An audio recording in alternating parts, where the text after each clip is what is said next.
today we're taking a look at and installing our CURT hitch on our 2025 Volvo XC60. Taking a look at this one of the things I like about it is I do like the glossy black finish on this one. I think it matches really well with the trim that we have on our Volvo. The couple other things I like on this one as well is how it is tucked back behind our bumper line just a little bit. So that way when you're walking by it every day, you're not going to be hitting it with your shin or bumping into it with your knees. One of the other things I do like with this one is how the chain loops are. They're pretty low, so that way when you do attach your chain, it's going to keep your chain down lower than what it normally would be up this way. So it's going to give you a little more room for when you're putting in your pin, and it's just kind of a nice design that way.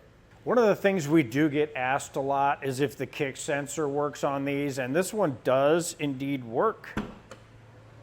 So it doesn't block any of your sensors underneath the vehicle at all, so that's a really good thing. This hitch is going to have a 5/8 pinhole opening, and keep in mind this one will not come with a pin and clip, so you may want to pick one up here at eTrailer. Another good option for these is going to be a locking pin, and what that's going to allow you to do is have your accessory on the back, and then you don't have to worry about someone taking it off while you're gone. So when you have your nice bike rack on the back and you're down the trail, your locking pin is going to keep that in place. This hitch is going to have your chain loops here, which are heavy duty and welded on. It's going to be able to accommodate either your clevis style or your S style hooks. So that's going to have you set up for your trailer towing needs.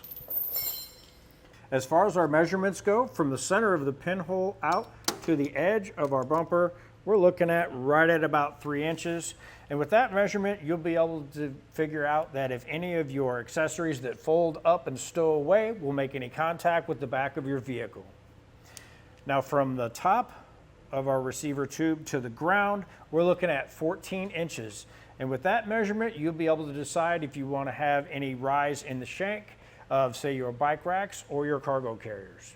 As far as weights go for this hitch, we're looking at a tongue weight rating of 400 pounds, and that's going to be the weight pushing down on this lower portion of your hitch. And that's going to be the combination of your bike rack with all your bikes on it or your cargo carrier loaded down with all of your gear. Now this hitch is going to have a gross trailer weight rating of 4,000 pounds. Now that's going to be the weight of your trailer and everything you have on it. Now keep in mind, it's always a good idea to take a look in your owner's manual and make sure you're not exceeding any of your towing capacities in there. So it's usually best to stay with the lowest number between your hitch and your owner's manual. Now one of the things I do recommend, if you do plan on doing any kind of towing with a small trailer down the road or any of your accessories have lighting on those, is to go ahead and get your trailer wiring done at the same time you're doing the hitch. That's way you're all set up and ready to go. Now, if you have any questions about trailer wiring or this hitch, feel free to leave a comment down below or give us a call. We'll be glad to help you out with that.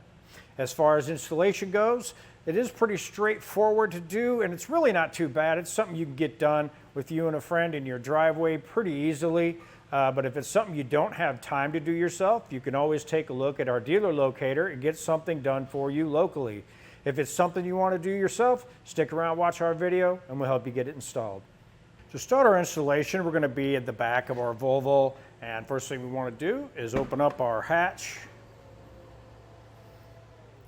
And what we're going to need to do is we're going to need to get our fascia off, and we're going to need to get it removed and out of the way. So in the back, we're going to have these 2 little bumpers on both sides, and with these, just want to give those a quarter turn, and those will pop right out. Those usually come out pretty easy. But if you have any issues with it, if you're careful, you can take a little pair of pliers or something and just grab on the edges of that, and those will break loose for you. With those out, now we have this little panel right here. It's going to be a little square panel. And what we need to do is get behind that, and that'll pop right out of the way for us. As you can see, it's just going to have a couple little tabs. Now from this point on, everything we do on this side, we'll be doing on the other side as well. Now underneath of our vehicle, we're going to have 4 T25 Torx screws. Just going to go ahead and get those removed.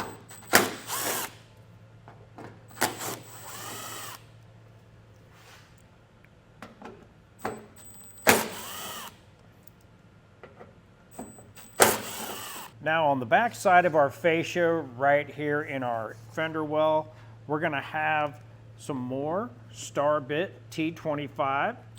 We want to get those removed.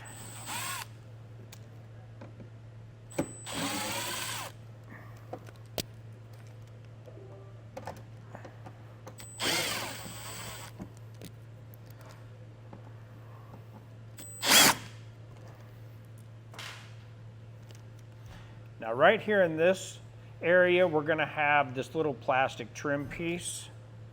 Yours may or may not have that. We're going to go ahead and get that removed as well.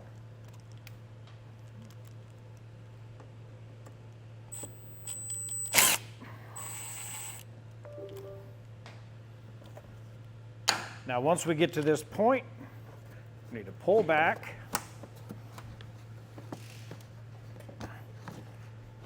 On our inner fender, and right here we're going to have another T25 Torx, and that's going to be connecting our rear fascia to our fender.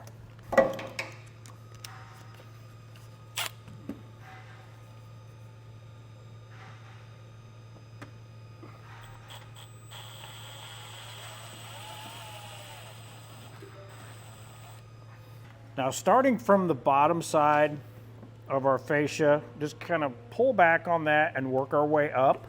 There's going to be a separate plastic inner fender piece here, and these come apart pretty easy. So we're just going to work our way along the back, and now we're going to have a connection, electrical connection here. We just want to unplug that. This tab, just push in and pull that back.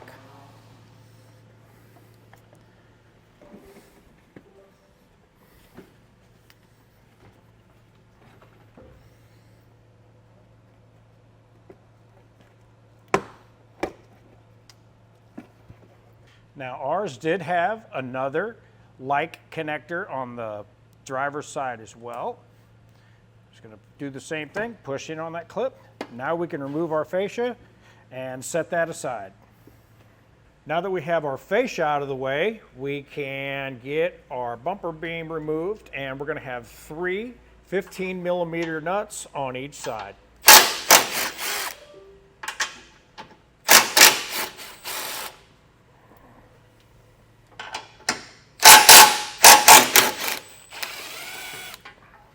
Now once we get to our last one, make sure you're holding it up so it doesn't just fall off.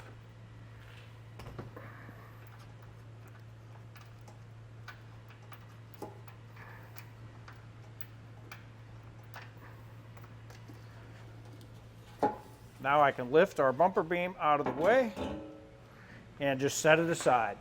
Now with your hitch, you're going to get 2 bolts and 2 conical tooth washers.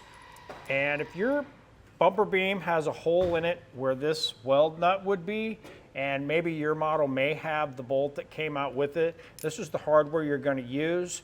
And when you install this, you're going to want to just put this in with your teeth facing the hitch. On our model, we don't have the hole or the bolt that goes for that, so we're just going to use our 3 mounting points.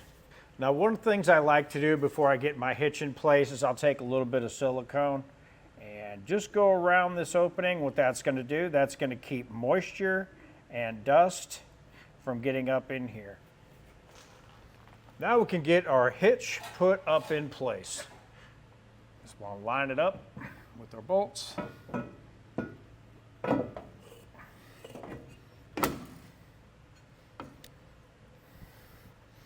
Now with that lined up, we'll get our bumper beam put back in place as well.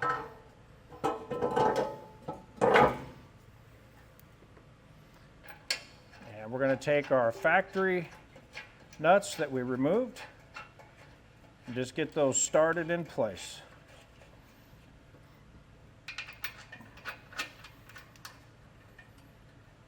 Now, one thing I like to do, this hitch will move side to side just a little bit. So what I like to do is just make sure I'm centered up. I'll look for a focal point and just kind of make sure it's centered up.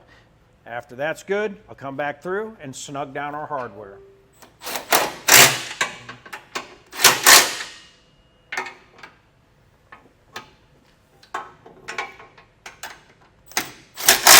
Now we'll go back through and torque down all of our hardware to the specifications listed in our instruction manual. Now, if you don't have a torque wrench, you can pick one up here at eTrailer or take a look at your local auto parts store and you should be able to rent one there.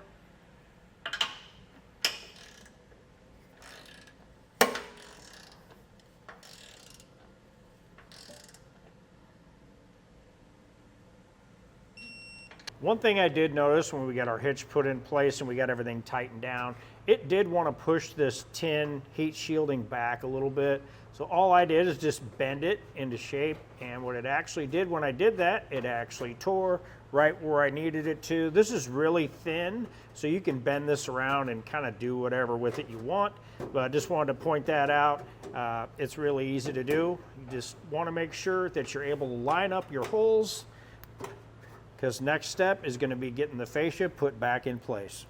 One thing we want to remember is make sure we plug in all of our wiring that we unplugged, and we'll just go ahead and put it back on in the reverse order that we took it off. Now we have our fascia back on and everything went together quite well with this one, and that will do it for our look at our CURT hitch on our 2025 Volvo XC60. I'm Scott with eTrailer, and thanks for watching.